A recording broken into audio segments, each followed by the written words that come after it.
नमस्कार. रॉयल कारभारींनी आपल्या चॅनलवर तुमचे स्वागत करते. मल्हार रूपा भाग 7.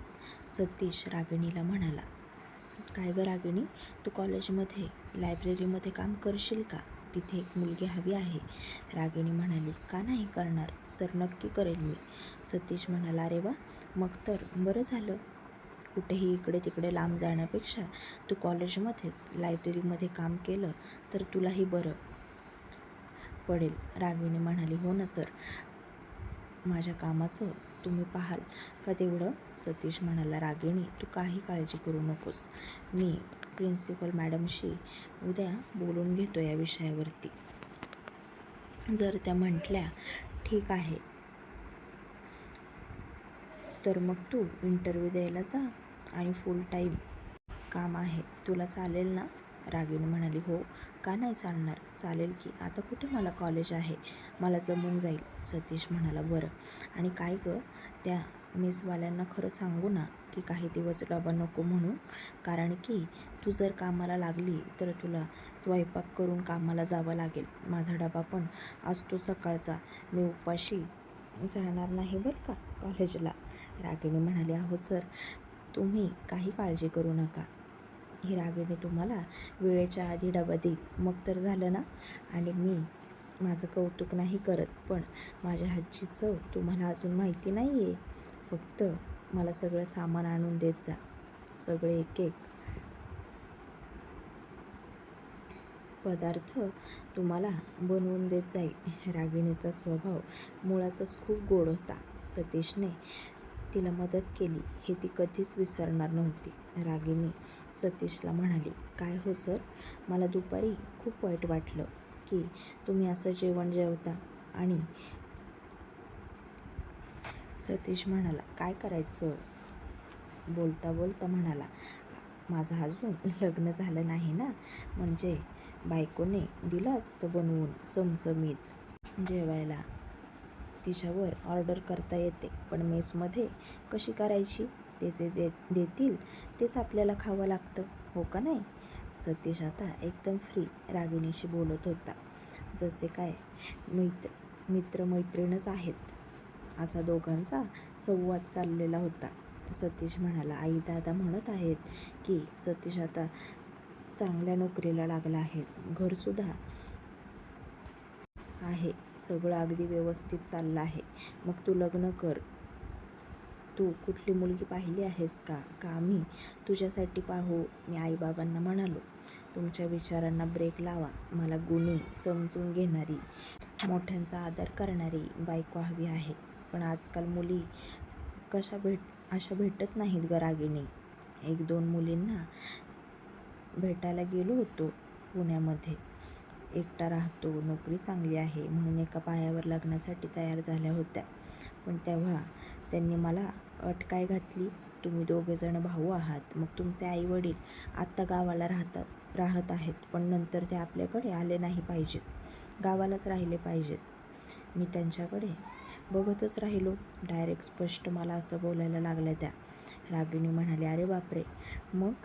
सतीश म्हणाला, मग काय, मी नकार दिला. रागिणी, माझ्या आईवडिलांनी आमच्या दोघांसाठी खूप कष्ट केले आहेत ग, आणि तेव्हा कुठे आम्ही स्वतःच्या पायावर उभे राहिलो आहे. आत्ता कुठे आमची परिस्थिती खूप चांगली आहे. आमची शेतजमीन खूप मोठी आहे गावाला. आई बाबा भाऊ तिघेजण ते सांभाळतात. कामाला लोकसुद्धा भरपूर आहेत. मला खूप शिक्षणाची आवड होती लहानपणापासून. 10वीत चांगले मार्क मिळाले, त्याच्यामुळे बाबा म्हणाले, सतीश तू एक काम कर, तू शहरात जा, तिथे चांगल्या कॉलेजमध्ये तुला ॲडमिशन मिळेल. गावामध्ये शिकण्यापेक्षा शहरात शिक, तिथे चांगली नोकरीही लागेल. त्याच्यामुळे इथे आलो आणि खरंच चांगली नोकरी लागली. आत्याकडे राहत होतो 2 वर्ष, मग बाबांनी इथे जागा घेतली आणि छान बैठी घरं बांधलं. रागिणी म्हणाली, सर, तुमचं घर खूप छान आहे. सतीश आता उठला सोफ्यावरनं आणि रागिणीला म्हणाला, छान आहे, पण आज खूपच छान दिसत आहे ग, तू अगदी टापटीपपणे आवरून ठेवलं आहेस घर.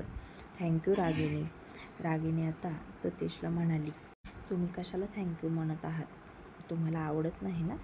मग कशाला थँक्यू म्हणत आहात? मी जेव्हा थँक्यू म्हणते तेव्हा मला कसं ओरडता रागिणीला. आता सतीश सॉरी म्हणण्यासाठी सतीशने त्याचा हात त्याच्या कानाला लावणार इतक्यात तो कळवळला आणि म्हणाला, ऐक. रागिणी लगेच पुढे आली आणि सतीशला म्हणाली, काय झालं हो सर? सतीश म्हणाला, काही नाही गं, काल त्या गुंडांनी हातावरती चाकूचा वार केला होता ना, तर ते थोडंसं दुखलं. रागिणी म्हणाली, अरे बापरे सर, तुम्हाला त्या गुंडांनी चाकूने वार केला होता? रागिणी म्हणाली, सर काल थोड्याशा मी वेगळ्याच विचारात होते हो, माझं अजिबात लक्षच गेलं नाही तुमच्या हाताकडे. बघू दे बरं मला. खूप दुखतंय का? सतीश म्हणाला, दुखत तर आहे, पण राहू दे, काहीतरी औषध लावतो मी आतमध्ये जाऊन आणि पट्टी बांधून ठेवतो, म्हणजे रक्त थोडंसं थांबेल. रागिणी सतीशला म्हणाली, सर मला दाखवता का किती लागलं आहे? सतीश म्हणाला, नको ना रागिणी, राहू दे. रागिणी आता स्वतःच पुढे आली आणि तिने सतीशचा हात हातात घेतला आणि सतीशला म्हणाली, बापरे किती लागलं आहे तुम्हाला, आणि रक्तसुद्धा येत आहे हातात ना. थांबा जरा, फर्स्ट एड बॉक्स कुठे आहे सांगा बरं. सतीश म्हणाला, अगं आतमध्ये ड्रॉवरमध्ये आहे, पण बघ बरं त्याच्यात पट्टी नाही बहुतेक. रागिणी म्हणाली, थांबा जरा, बघते मी. रागिणी पळतच आतमध्ये बेडरूममध्ये गेली. सतीशचं कपाटाचं ड्रॉवर उघडलं आणि त्यात फर्स्ट एड बॉक्स होतं. रागिणी लगेच पळतच सरांजवळ आली आणि सतीश सोफ्यावरतीच बसला होता. रागिणी आता खाली बसली. सतीश म्हणाला, रागिणी वर बस ना. खाली नको बसू. रागिणी म्हणाली, त्यात काय झालं? आणि मला हात दाखवा बरं तुमचा. फर्स्ट एड बॉक्समध्ये क्रीम होती. रागिणी सरांना म्हणाली, सर हात तिथे दाबून धरा, म्हणजे रक्त जास्त जाणार नाही. आतमध्ये किचनमधनं जाऊन बाऊलमध्ये पाणी घेऊन आली आणि सरांना म्हणाली, सर तुमचा हात बघू. सरांनी त्याचा हात रागिणीच्या हातात दिला आणि रागिणीने त्याचा हात हातात घेतला आणि सतीशला थोडंसं वेगळंच फील झालं. रागिणीच्या त्या मुलायम स्पर्शाने सतीशला रागिणीविषयी मनात भावना जागायला लागल्या आणि रागिणीची त्याच्याविषयी असणारी तळमळ त्याला तिच्या डोळ्यात दिसत होती. रागिणीने आता सतीशचा पाण्याने हात धुवून काढला आणि नॅपकिनने हळूहळू पुसला आणि त्याच्यावरती क्रीम लावली. रागिणी म्हणाली, सर आता हे असंच राहू दे, पण पट्टी हवी होती हो बांधायला हाताला.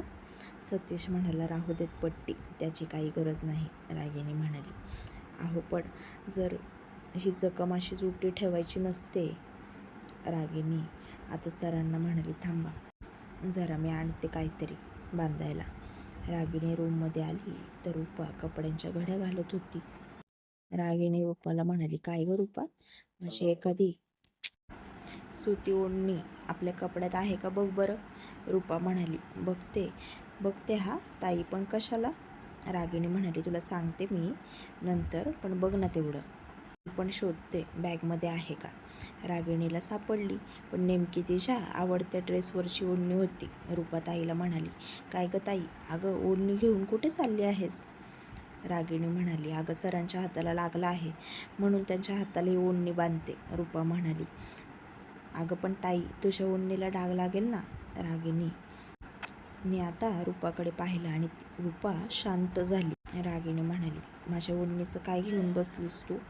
अगं त्यांच्या हातातून रक्त येतंय, माझ्या ओढणीपेक्षा माणूस महत्त्वाचा आहे. रागिणी बाहेर आली. थोडंफार दोघींचं बोलणं सतीशच्या कानावर येतच होतं. सतीश म्हणाला, रागिणी राहू देत, काहीतरी बांधेन मी. तुझ्या ड्रेसवरची ओढणी आहे ना ती ठेवून दे. आणि किती छान कॉटनची ओढणी आहे, नको बांधू हाताला माझ्या, खराब होईल, ठेवून दे. थोडंच तर रक्त येत आहे. रागिणीने आता हात पाहिला तर सतीशच्या हातात ना रक्तच थांबत नव्हतं. रागिणी म्हणाली, सर आता एकदम शांत बसायचं. सतीशने आता रागिणीकडे बघून डोळे मोठे केले आणि रागिणीला म्हणाला, रागिणी तू कोणाला शांत बस म्हणत आहेस का? रागिणी आता गालातल्या घालात असली आणि सतीशला म्हणाली, काय हो, किती बोलत असता? एवढं लागलं आहे, सकाळी एका शब्दाने सुद्धा मला बोललं नाहीत आणि मी पण किती वेडे आहे, माझं पण लक्ष नाही गेलं तुमच्या हाताकडे. रागिणीने आता तिची ओढणी मध्येच फाडली.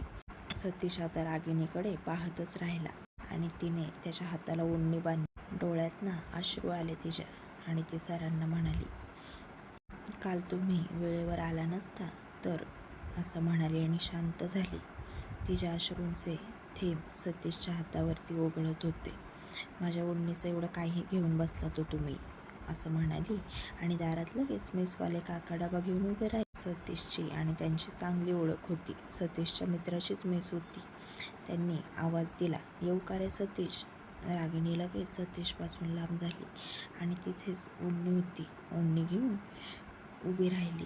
काका पण घरात आले आणि सतीशला म्हणाले, काय रे सतीश, हाताला काय झालं तुझ्या? सतीश म्हणाला, काही नाही हो काका, थोडंसं लागलं आहे. तुम्ही या ना, बसा. काका म्हणाले, नाही रे बाबा, बसायला वेळ नाही. तू दुपारपासून एक्स्ट्रा डबा घेणार आहेस का? म्हणूनच 2 डबे एक्स्ट्रा घेऊन आलो आहे. सतीश म्हणाला, काका मला काही दिवस डबा नको आहे. झालेल्या दिवसाचे पैसे मी तुम्हाला देतो आणि नंतर मला